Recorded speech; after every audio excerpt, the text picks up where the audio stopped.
Assalamualaikum warahmatullahi wabarakatuh.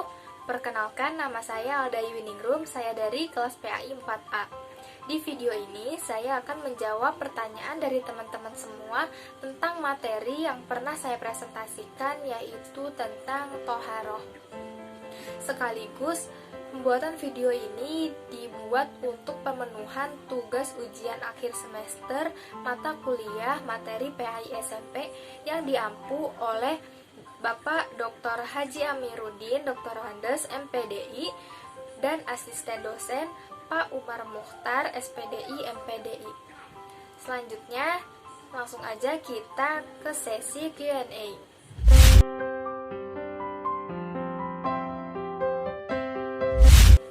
Untuk pertanyaan yang pertama, yaitu apa hukumnya domba yang disusui oleh anjing dari kecil hingga dewasa? Apakah dagingnya ketika disembelih halalkah atau haramkah hukumnya ketika dimakan? Nah, jawabannya adalah anak kambing atau anak domba yang disusui oleh anjing, maka haram dagingnya untuk disembelih atau dimakan. Sebelum melakukan sembelih, anak domba atau anak kambing tersebut dikarantina dan diberi makan yang baik, makanan yang suci, minimal 3 hari. Karena status dari anak kambing atau anak domba ini termasuk hewan jalalah sebagaimana yang telah diriwayatkan oleh Rasulullah SAW dalam hadisnya, yaitu Rasulullah SAW melarang dari mengkonsumsi hewan yang dibunuh dengan cara dipanah, yakni hewan yang dijadikan sebagai sasaran panahan, dan juga melarang dan mengkonsumsi hewan jalalah serta meminum susunya. Hadis ini diriwayatkan oleh Tirmizi, Nasai, dan Abu Daud. Nah, hewan jalalah adalah hewan suci yang memakan benda najis.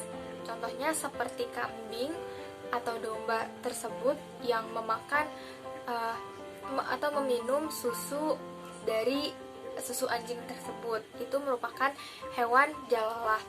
Tapi di kasus ini banyak adanya perbedaan pendapat antar ulama maupun mazhab yang mengatakan ada yang mengatakan bahwa hal tersebut tidak mengapa adanya kecuali jika tidak ada perubahan rasa bau dari daging tersebut.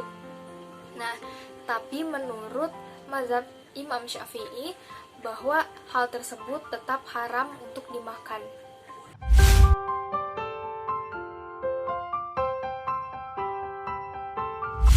Selanjutnya, pertanyaan yang kedua, yaitu bagaimana jika di dalam pesawat seseorang mengalami mimpi basah, padahal saat itu waktu diharuskan untuk sholat? Apakah seseorang tersebut harus mandi wajib di pesawat? Seperti yang kita ketahui bahwa Allah Subhanahu wa Ta'ala selalu mempermudahkan hambanya dalam melakukan ibadah.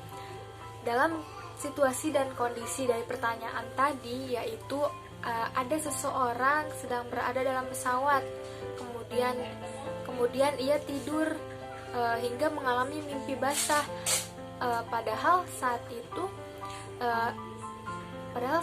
waktu untuk melaksanakan sholat. Apakah ia harus mandi wajib? Nah, dari kondisi ini kembalikan lagi kepada orangnya. Apakah ia mimpi hingga mengeluarkan air mani atau tidak? Apabila ia mimpi basah hingga mengeluarkan air mani, maka wajib hukumnya ia untuk bersuci terlebih dahulu. Nah, cara bersucinya yaitu bisa dengan bertayamum. Sebelum melakukan bertayamum, ada baiknya orang tersebut membersihkan terlebih dahulu kemaluannya yang terkena oleh cairan tersebut. Setelah membersihkan kemaluannya, lakukan bersuci dengan cara bertayamum. Nah, pertama-tama sebelum melakukan tayamum seperti biasa kita membaca niatnya terlebih dahulu. Niatnya yaitu nawaitut tayamuma listibahati sholati fardhu lillahi ta'ala. Kemudian bertayamum, kita bisa melakukan tayamum di tempat pada bangku pesawat di depan kita. Yang penting bangku tersebut terlihat berdebu.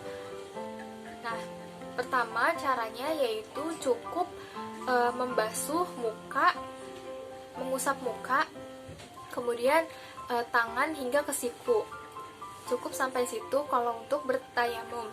Nah, yang pertama yaitu kita bisa lakukan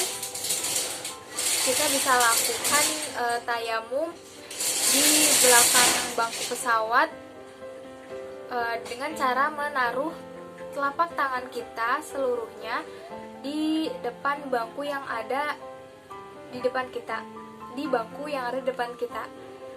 Nah, misalnya ini bangku yang ada di depan kita, kita cukup menempelkan telapak tangan kita, usahakan semuanya terkena oleh bangku pesawat tersebut, seperti ini. Kemudian setelah ditaruh tangan kita, boleh kita menepukkannya seperti ini atau kita meniupkannya.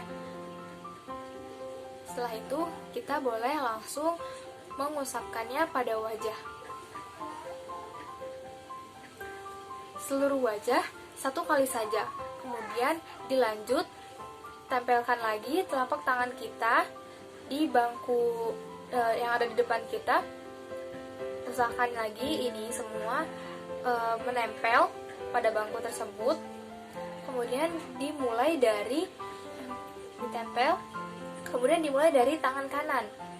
Nah, kita boleh tepuk, dimulai dari tangan kanan, dari belakang sini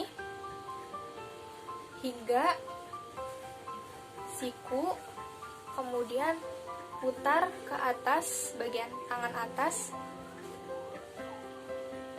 hingga ke jempol, sampai jempol seperti ini. Kemudian dilanjut ke sebelah kirinya hingga siku,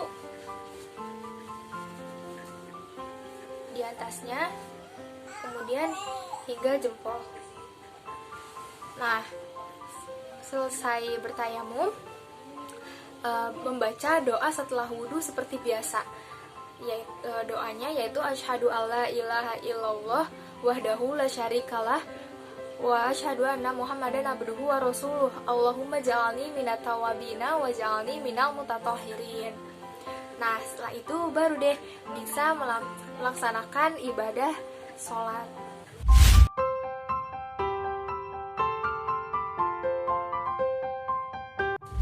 Selanjutnya, pertanyaan yang terakhir yaitu batalkah wudhu apabila bersentuhan dengan waria atau banci?